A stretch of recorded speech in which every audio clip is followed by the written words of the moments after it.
Detroit Dan 313 family, what's up? It's your boy Will back with another episode. I'm here today, man, with a two-part mini series. This is going to be part one.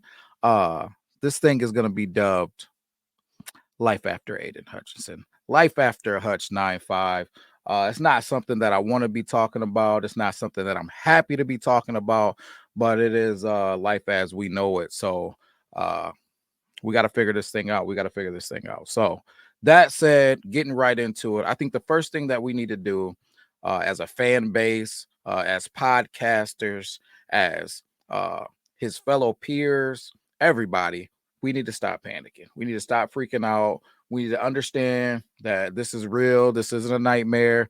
This is really happening. We're going to have to figure out how to do this thing without probably the heart and soul of our defense, Aiden Hutchinson. So, how do we do it? Is it possible? I've been seeing all over the place, all the crazy trades. I've been seeing just everything from Max Crosby, Myles Garrett. Uh, we got, it's just all types of dudes. Hassan Reddick, Trayvon Walker.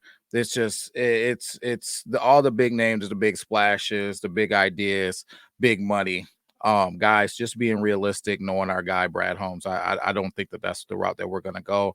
So if that's not the route that we're gonna go, how do we do this thing? What does it look like? Is it possible? Are we still a Super Bowl contender? Those are all questions that I'm going to answer in this episode. Now, that said, I think the first thing that we got to do is understand that we can do this thing by committee.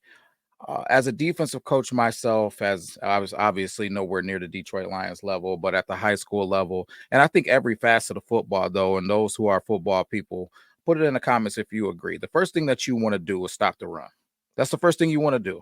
As a defensive coach, football 101, you want to stop the run. You don't want that team to show up and just be able to run the ball on you. If a team can run the ball on you, they can pretty much have their way with you.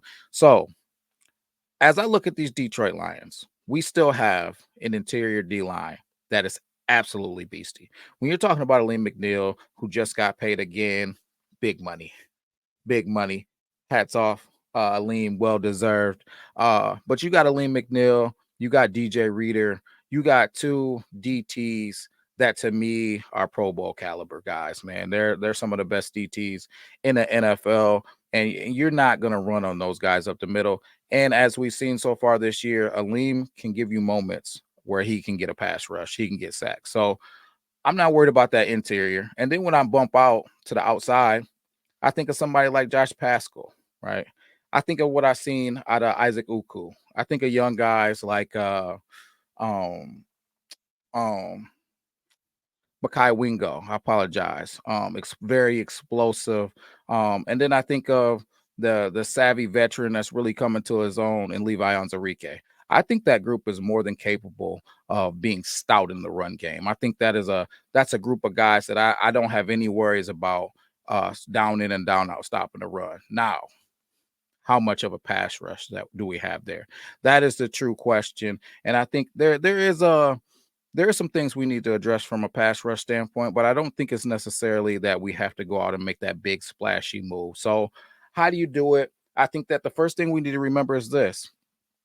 We have a DC and Aaron Glenn that's used to going out there and working where he doesn't have the best situation. If you think about last year, he was able to get us to a half away from the Super Bowl. We were at one half of football away from playing in the Super Bowl with that defense that just had pretty much Aiden Hutchinson on the D line, right? Aleem McNeil missed a substantial amount of time, and then when he came back, he wasn't 100%. They were double teaming and triple teaming Aiden Hutchinson. It was not easy sailing for Aiden, and we didn't have much of a pass rush. So you guys had 15 minutes to pass the ball, and our secondary was nowhere near what it is now. We had guys like Kendall Vildor taking passes off of the face, right? I know I'm not here to throw shade, but the facts are the facts. Our secondary then and our secondary now, night and day. So remembering that Aaron Glenn is the type of guy, he's used to not having weapons all over the place. He's used to having to, use the tricks of the trade to create matchups and create situations to where we can apply pressure in moments. And I think that there was a lot of games where Aaron Glenn was able to create pressure in key moments. Now, he couldn't do it down in and down out, but we played that bend but don't break. And when it got into clutch situations, AG was able to create turnovers, to create pressures, and to create sacks. So I think you're just going to see more of that. So if you go back to the Dallas Cowboys game that I watched many, many times, what I saw was a little bit of what we saw from AG last year. He went back to some of those things that he needed to do to create pressure without having a dominant player out there. So let me put some film up so we can talk about it because I think this is some of the stuff that we're gonna be seeing um for the rest of this season. We're gonna see AG creating pressures in different ways. Here's one. Let me put one in the chat. So on this one, I believe you got Brian Branch coming off of the edge there. And a bit of a let me run that back. And a bit of a delayed blitz off of the edge. He's looking like he's gonna be in coverage, and then boom, he's right on Dak Prescott's face, man. He's right in his face. So there's blitz packages that we can come in to create pressures um to do some scheming on these guys with things that they're not used to. So that's one way that I think that you're going to see AG create some pressure. Uh, he's going to use guys like Brian Branch, historically known, right? Historically known at Alabama and thus far in the NFL as a great blitzer. So another way, I think we can go ahead and play some games up front. We can play some games up front. Right here, you're looking at uh Aleem McNeil coming free. So uh, I think we're looking at, let me run it back.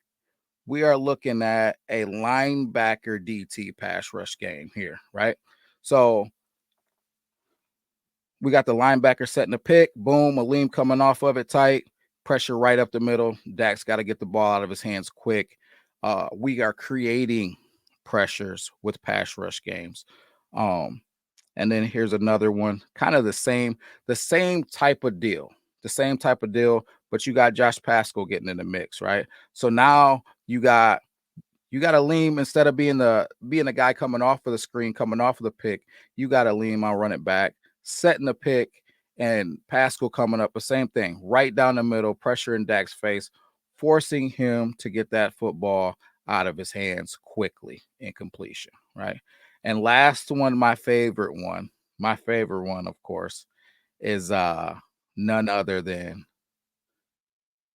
more pass rush games, but you got DT, a DT pass rush game. You got Levi Onwuzurike setting the pick, and then you got Aleem McNeil straight up the middle applying that pressure, and my boy BB close to taking one to the crib here. I want it back one more time so you can see it, but you got Levi setting that pick.